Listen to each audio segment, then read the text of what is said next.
Ngayon'y ika-20 araw ng Mayo taong 2025. Sa pool sa CCTV, dalawang tomboy nagbugbugan dahil sa babae. Isa pang sa pool sa video, akyat bahay, sumalakay. Eto pang isa. Meron ding napatay na lalaki matapos mapagkamalang akyat bahay. News 5 exclusive. Pati pusa, kinikidnap na. Natagpo ang tagtad ng taga. Isa pang exclusive. Dalawang alagang aso namatay habang pinagtitraining. Training facility, pinapanagot. At eto na nga. Pilot episode sa TV5 ng Ang Mutya ng Section E, trending. Are you deaf? Leave!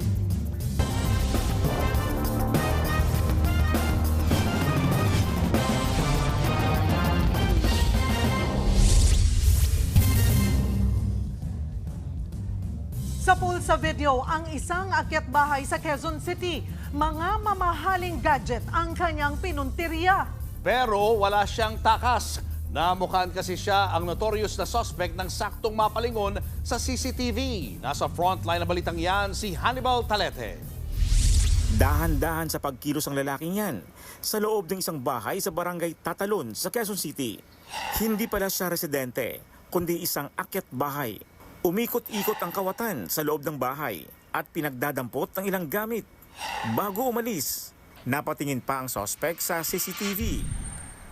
Higit 100,000 piso ang halaga ng mga ninakaw kabilang na ang laptop, 2 tablet at relo. Nagsumbong naman ang may-ari ng bahay sa mga otoridad. Sa investigasyon, lumalabas na dumaan ang kawatan sa binaklas niyang exhaust fan. Sa tulong ng CCTV, nakilala ng mga pulis ang suspect. Dati na raw itong nakulong sa mga kaso sa iligal na droga, pagnanakaw at pagsusugal. Na-check po natin na may kahawig po ng suspect, sir. Then, sa tulong po ng ating informant, sir, nakilala po yung suspect. Inaresto ang suspect sa follow-up operation. Hindi na nabawi ang mga ninakaw na gamit na ibinenta na raw ng suspect.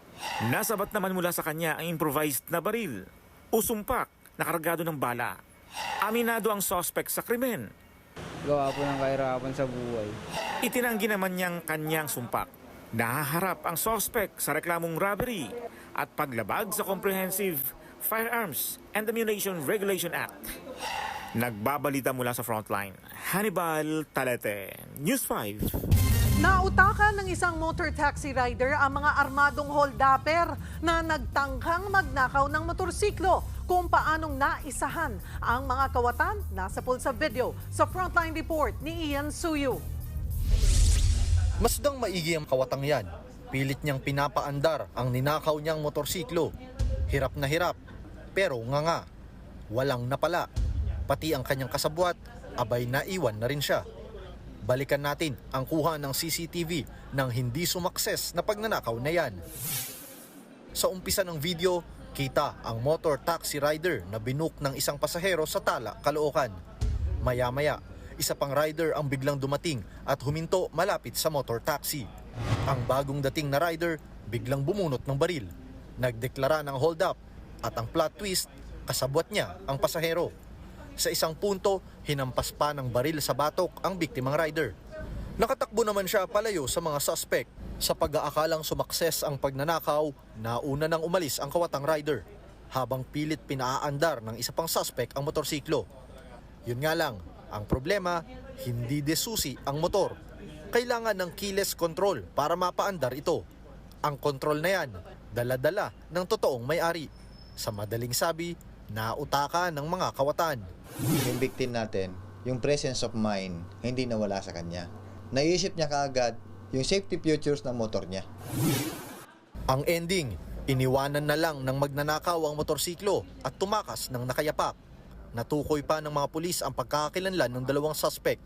Kasalukuyan na silang tinutugis at nahaharap sa reklamong carnapping.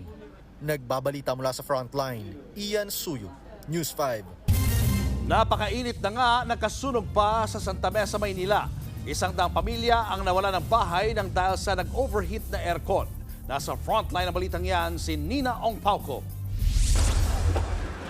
Nilamon ng malaking apoy ang bahay sa barangay 628 Santa Mesa, Maynila kahapon.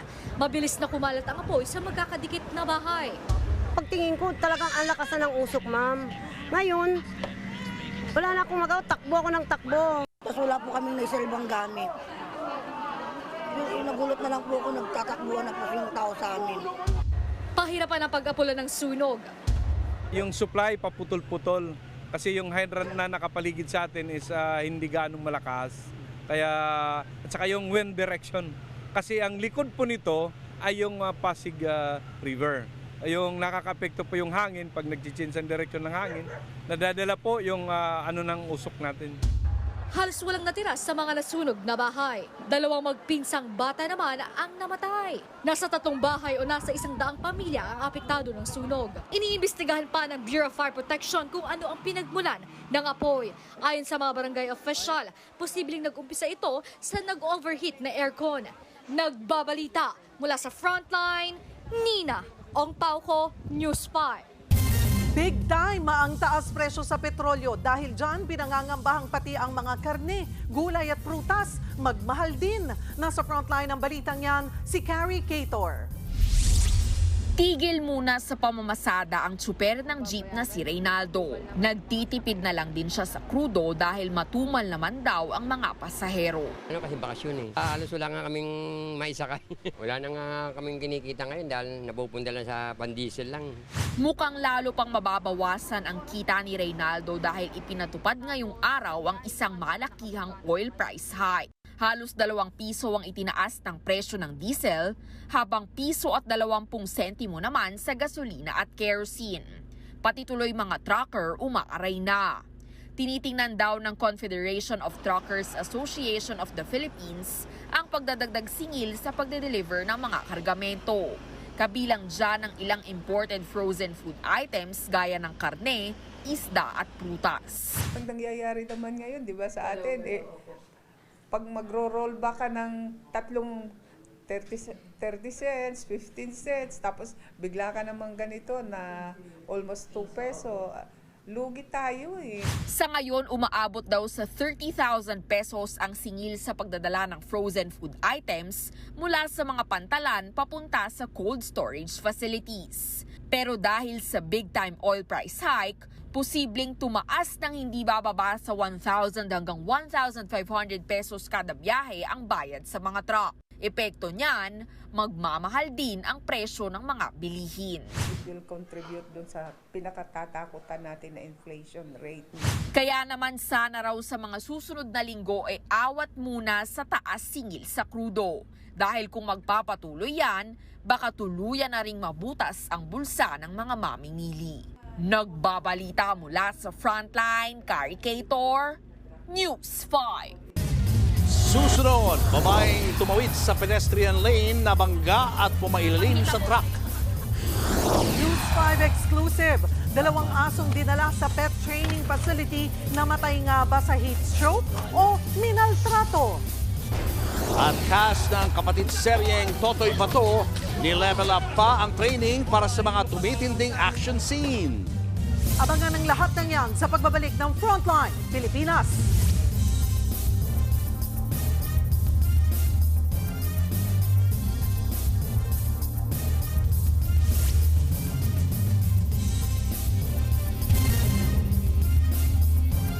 Mga kapatid, Julius Babaw po. Nasa Middle East o sa amang dako ka ng mundo, manatiling may alam at may pakialam sa mga maiinit na balita dito sa ating bansa. Simulan po natin ang bawat araw sa tuloy-tuloy na balitaan sa Frontline. Mag-follow at mag-subscribe sa social media pages ng News 5. Nabundol, nakaladkad at pumailalim sa truck ang isang babaeng tumawid sa pedestrian lane sa Davao City. Git ng nakabanggang driver, hindi raw sumunod sa traffic light ang biktima. Nasa frontline ng balitang yan si Bril Montalvo. Pahirapan ang pagkuha sa babaeng ito na naipit sa ilalim ng isang delivery truck sa Quirino Avenue, Davao City kaninang umaga. Matapos ang ilang minuto, nasagip na rin ang babae. Sinugod siya sa ospital. Kakatapos lang daw mamalengke ng biktima at pauwi na sana ng mabangga at makaladkad habang tumatawid sa pedestrian lane. Naka-green light pa raw ang traffic light nang tumawid ang biktima kaya nabundol ito. Depensa ng driver ng truck, bigla-biglang tumawid ang babae. Hindi niya raw ito napansin. Pagpreno ko, nabangga ko na talaga siya. Hindi ko na talaga nailagan ng babae. Sa babae na nabangga ko, humihingi na lang ako ng tawad. Hindi ko talaga sinasadya ang nangyari. Posibleng maharap sa reklamong reckless imprudence resulting to physical injury ang driver. Kasalukuyang nagpapagaling sa ospital ang biktima na nagtamo ng mga bali sa katawan. Nagbabalita mula sa Frontline, Bril Montalvo, News 5, Mindanao. Nauwi sa trahedya ang masaya sanang outing ng magkasintahan sa Coronadal City. Nalunod ang dalawa nang biglang tangayin ng baha habang naliligo sa isang fall sa Barangay Kakub sa Coronadal City kahapon. Ayon sa mga otoridad, malakas ang ulan sa taas ng bundok kaya mabilis tumaas ang tubig sa ilog. Na-recover di kalayuan ang bangkay ng dalawa. Bangkay na rin ng matagpuan ng isang Israeli national sa dalampasigan ng Barangay Matango sa Elmeria sa Biliran. Hinala ng mga otoridad, posibleng nalunod ang dayuhan. Iniimbestigahan pa kung may foul play sa insidente. Showbiz, eto na nga! Mga kapatid, eto na nga ang mga umaarangkadang showbiz balita ngayong Martes. Magbabalik sa bansa for a concert ang American rock band na The Fray. Bahagi po ito ng kanilang How to Save a Life 20th Anniversary Tour. Gaganapin yan sa December 12 sa Araneta Coliseum. Ang Manila leg ng concert ang only stop in Asia ng The Fray. November 2022 nang unang mag-concert sa bansa ang Grammy-nominated band. Kabilang po sa mga kantang pinasikat ng The Fray ang How to Save a Life, You Found Me, Look After You, Over My Head at Love Don't Die. Susunod, News 5 exclusive. Dalawang asong sinasabing namatay raw sa heat stroke habang nasa training facility. Bakit duguan ang ulo? Lalaking inakalang magnanakaw, nagmakaawa pero pinagbabaril pa rin. Depensa ng nakapatay, nalimpungatan lang daw siya. At pilot episode ng Ang Mutya ng Section E sa TV5. Trending! Yan at iba pa sa pagbabalik ng Frontline Pilipinas.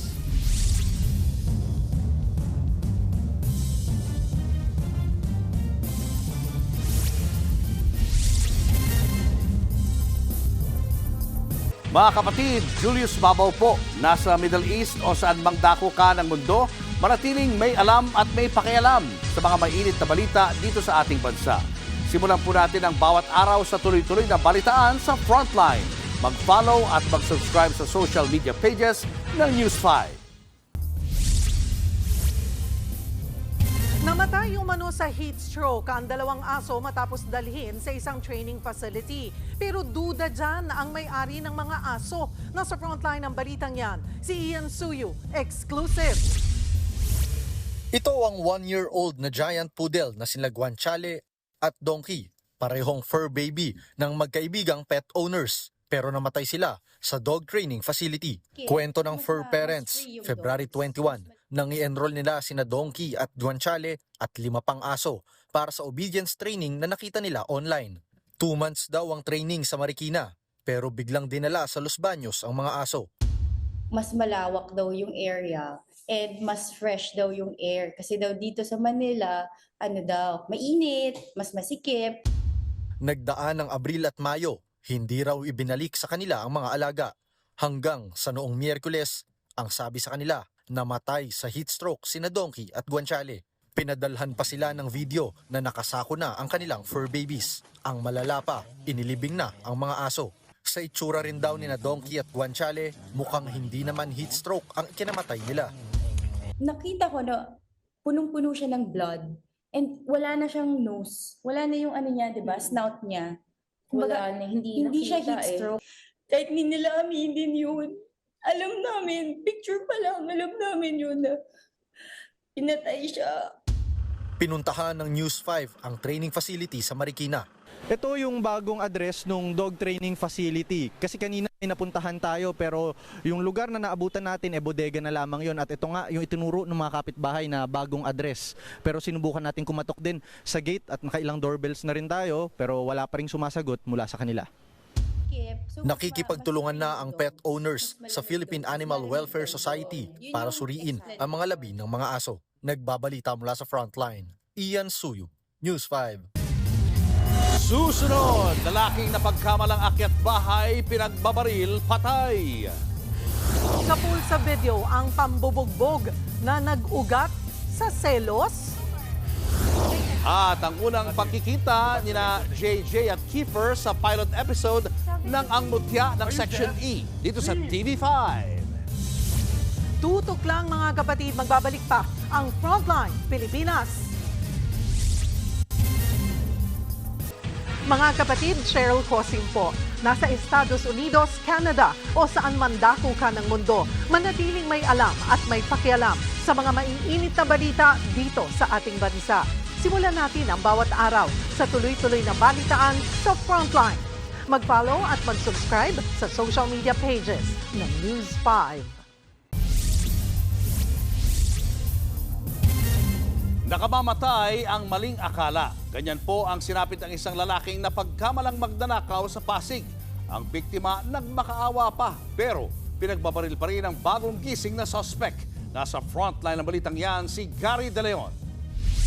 Kuha ang CCTV na ito pasado 1:00 ng umaga noong May 13 sa barangay May Bunga sa Pasig. Makikita ang pagresponde ng mga taga-barangay. May dumating din na mga pulis. Maya-maya mapamansing may bitbit na silang lalaki na wala ng buhay. Kinilala ang biktima na si Alvin De La Cruz. Sa investigasyon, pinagbabaril si De La Cruz ng kanyang kapitbahay dahil inakala siyang magnanakaw. Dito sa lugar na to, nagtagpo yung may-ari ng bahay at si Alvin na nagbibintang sa kanya na siya raw ay akyat bahay. Pero nagpakilala na si Alvin na napadaan lang dito sa iskinita na to. Yun nga lang, kinubkob na si Alvin ng 2 apo ng may-ari ng bahay. Maya-maya, naganap na ang pamamaril. Pero matapos nito, bago dumating ang mga pulis, kinaladkad pa ang bangkay ni Alvin at inilipat dito sa pwesto na ito. Kwento ng kapatid ni De La Cruz, narinig na nila ang komosyon sa pagitan ng biktima at sospek. Nakiusap pa raw sila na ipabarangay na lang ang kanilang kapatid kung totoong magnanakaw. Nagmamakaawa siya na huwag siyang barilin kasi may anak po siyang 2 years old. Tumakas ang sospek sakay ng motorsiklo pero agad ding sumuko at inamin ng krimen. Pero depensa raw ng sospek. Naalimpungatan lang daw siya. No? Sabi niya po, nakita daw sa loob ng property. Ay, galing daw po sa loob ng bahay, pumunta sa bubong. Pinabababa niya daw po. Pero sabi po ng mga witness, nasa baba lang si Nano. Nahaharap sa kaso murder at paglabag sa election gun ban at illegal possession of firearms ang suspect. Nagbabalita mula sa Frontline, Gary De Leon, News 5. Bugbog ang inabot ng isang tomboy sa Tondo. Ang nanakit, isa ring tomboy na nagselo sa biktima. Nasa Frontline ng balitang yan, si Nina Ong Pauco. Sa kuhang ito ng CCTV, kitang nakaupo sa kanyang motorsiklo ang miyembro ng LGBTQ community na si Jake sa Tondo, Maynila. Biglang dumating ang kapwa miyembro ng LGBTQ community na si alias Tonton at bigla siyang sinapak sa mukha. Nagpambulo ang dalawa hanggang tuluyang napahiga si Jake. Tuloy pa rin sa pagtadyak si Tonton. Namaga ang mukha at nagkapasa sa iba't ibang bahagi ng katawan si Jake. Kwento ni Jake, naghihintay lang siya sa labas matapos dumalo sa isang binyag ng sumugod ang sospek. Dahil po siguro sa selos na lang rin po. Ex niya po kasi yung ex ko rin, ganun. Tapos kalibin niya na ngayon. Dinala na sa ospital ang biktima. Sumuko naman si Tonton. Very possessive po yung suspect po natin doon po sa kanyang kinakasama. Lumalabas na dati na rin daw sinakta ni Tonton ang biktima noong December 2024 pero pinatawad lang siya nito. Bibiruan lang po yun, ma'am. Ano lang po, inakbayan ko lang po. Tapos natapik ko lang yung pisngi niya ng mahihina. Tapos bigla niya akong sinapak. Gumanti lang ako sa labas. Nakakulong na ang suspect sa custodial facility ng Manila Police District Morones Police Station 2. Sasailalim siya sa inquest proceedings para sa reklamong frustrated homicide. Nagbabalita mula sa Frontline, Nina Ongpauco, News 5. Timbog sa magkahiwalay na operasyon ng mga peking dentista na nag-aalok ng murang braces sa Baguio City. Ang isa sa mga sospek aminadong ginawa niya ang krimen para may pampagamot daw sa kanyang miracle baby. Nasa Frontline na balitang yan si Gary De Leon.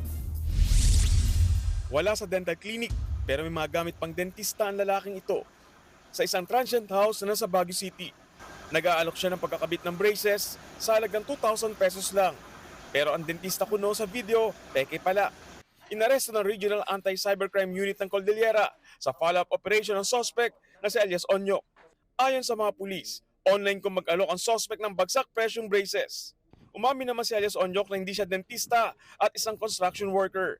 Pinasok niya lang daw ang paggawa ng braces, gawa ng pangangailangan. Yung anak ko po kasi 8 months lang po siyang pinanganak.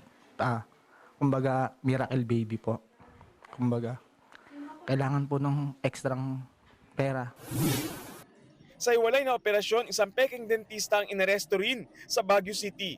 Halos kapareho ang modus niya kay Onyok kung saan bagsak presyo rin ang alok sa pagpapakabit ng braces.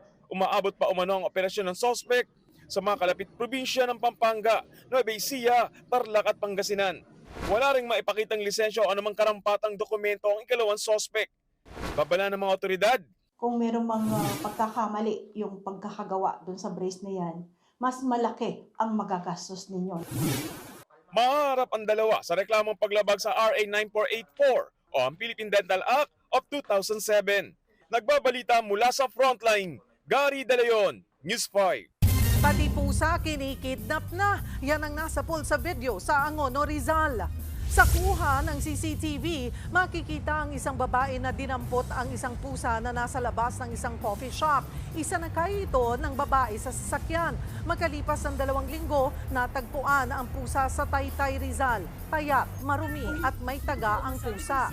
Napag-alamang ang babaeng dumukot sa pusa ay ang may-ari ng katapat na coffee shop kung saan naganap ang catnapping. Inamin naman ng babae ang pagdukot sa pusa. Nagawa lang daw niya dahil marami nang nagre-reklamong customer. Sa ibang balita naman, ipapatupad na ulit ang No Contact Apprehension Policy o NCAP sa ilang pangunahing kalsada sa Metro Manila. Inanunsyo ng Korte Suprema na partially lifted ang temporary restraining order laban sa pagpapatupad ng MMDA sa NCAP. At dahil dito, gagamitin na ulit ang mga CCTV para manghuli ng mga lumalabag sa batas trapiko sa EDSA at C5. Pinapayagan na rin ang MMDA na ipatupad ito sa lalo madaling panahon. Paglilinaw ng Korte Suprema, hindi kasama sa pagpapatupad ng NCAP ang mga lokal na pamahalaan. Unang naghain ng petisyon ng MMDA sa Korte Suprema para mawiin ang TRO bilang paghahanda sa EDSA Rehab. Sa susunod na buwan na, sisimulan ang rehabilitasyon ng EDSA. Ayon sa DOTR, oras na magsimula yan, posibleng ipatupad ang odd-even scheme, bukod pa sa umiiral na number coding.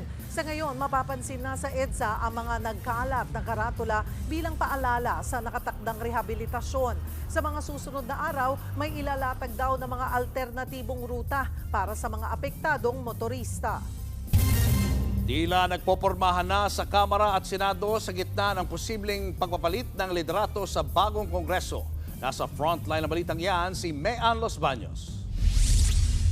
20th Congress, bagong Kongreso, bagong liderato, magpupulong ang Duterte Bloc ng Senado para pag-usapan kung kailangan pang magpalit ng Senate President at kung sinong iboboto nila.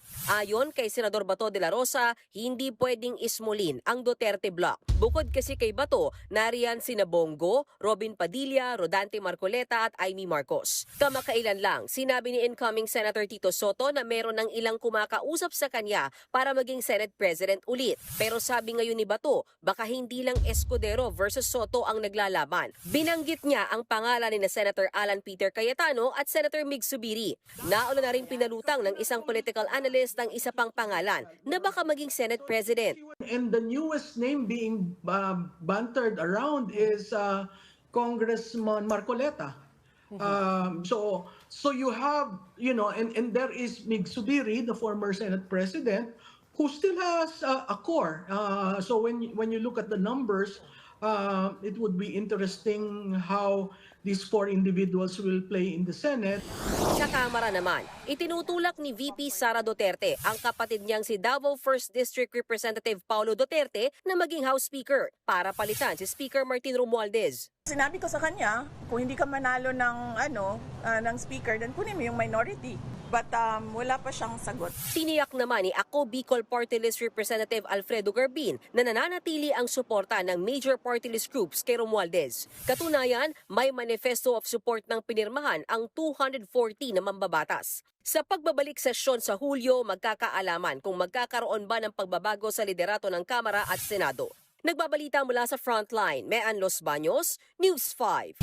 Formal nang dumulog sa Korte Suprema ang Duterte Youth Party List para iapila ang pagpapaliban sa kanilang proklamasyon. Sinagot din nila ang sinabi ng Kabataan Party List na deserve daw ng Duterte Youth na hindi maproklama. Nasa Frontline ang balitang yan, si Camille Samonte. Petition for certiorari with an urgent prayer for temporary restraining order at writ of preliminary mandatory injunction laban sa COMELEC. Yan ang inihain ng Duterte Youth sa Korte Suprema. Inalmahan nila ang pagsuspende sa proklamasyon ng kanilang party list. Bakit ngayon, kung kailan tayo ang nasa taas, tayo ay magkakaroon ng 3 seats, bakit biglang sasabihin, very serious yung mga kaso na yun? Very serious pala yung kaso na yun eh. Kalahating dekada na hindi nyo na-resolve. Pang-asar naman ang sagot ng Kabataan Party List sa proclamation suspension ng Duterte Youth. Sabi nila, deserve daw.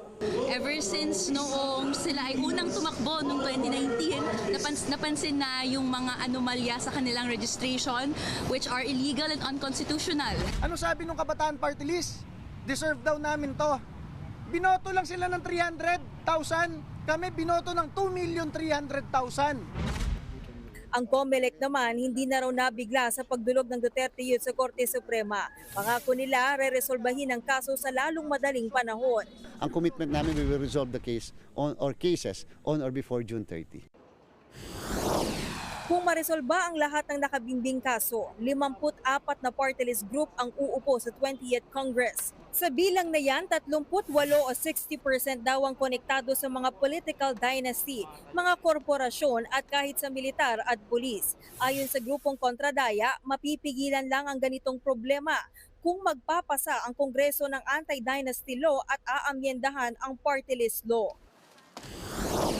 Samantala, ininspeksyon naman ni COMELEC Chairman George Garcia ang gabundok na illegal campaign materials na naipon sa payatas mula sa kanilang Oplan Baklas noong eleksyon. Ayon sa COMELEC, 82 kandidato na ang nasampahan ng disqualification case dahil sa illegal na campaign posters. Nagbabalita mula sa Frontline, Camille Samonte, News 5. Showbiz, eto na nga! Eto na nga, matindi na, abay ili-level up pa ang mga pangmalakasang action scene sa Totoy Bato. Nasa Frontline ng balitang yan, si MJ Marfori. 2 linggo mula nang ipalabas ang Totoy Bato dito sa TV5. Blow by blow na agad ang mga makapigil hiningang eksena ni Kiko Estrada, Diego Loizaga at ang buong tropa ng Totoy Bato. Binisita nga tayo sa News 5 ni Diego aka Dwayne kasama si Billy Villena, nakasama na sa cast mula pa ng Lumuhod Ka sa Lupa days.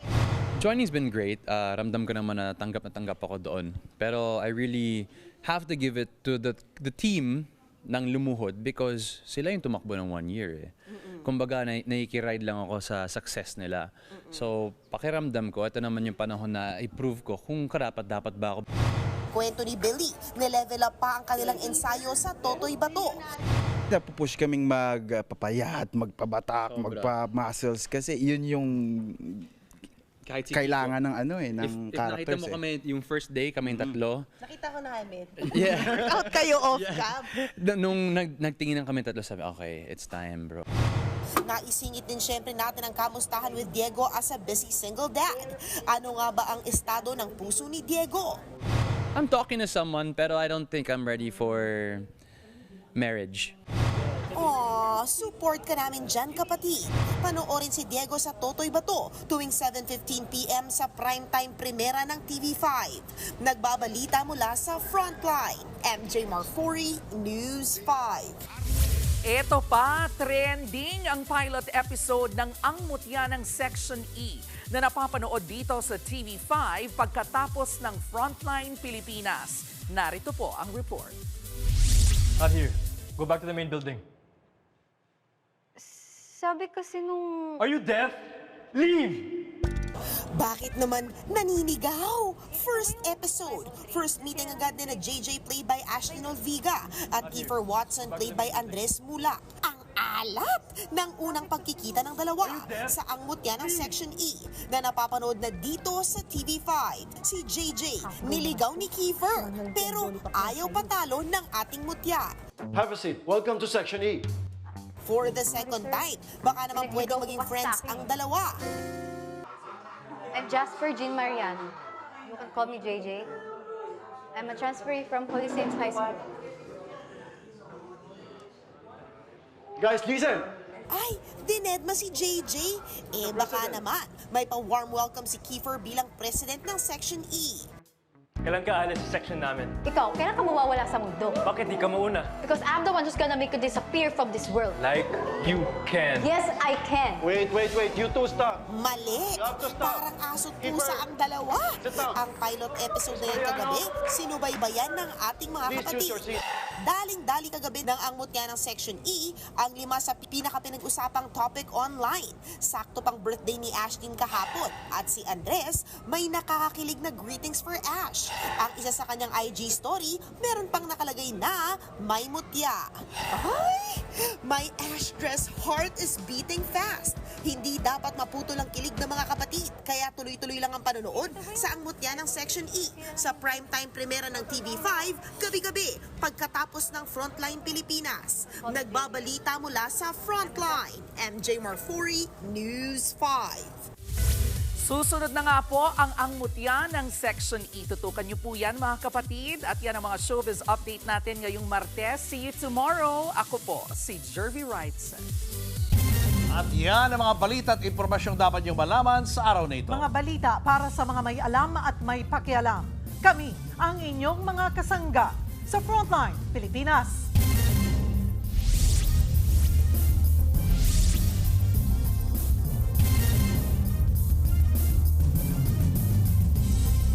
Mga kapatid, Cheryl Cosim po. Nasa Estados Unidos, Canada o saan mang dako ka ng mundo, manatiling may alam at may pakialam sa mga mainit na balita dito sa ating bansa. Simulan natin ang bawat araw sa tuloy-tuloy na balitaan sa Frontline. Mag-follow at mag-subscribe sa social media pages ng News 5.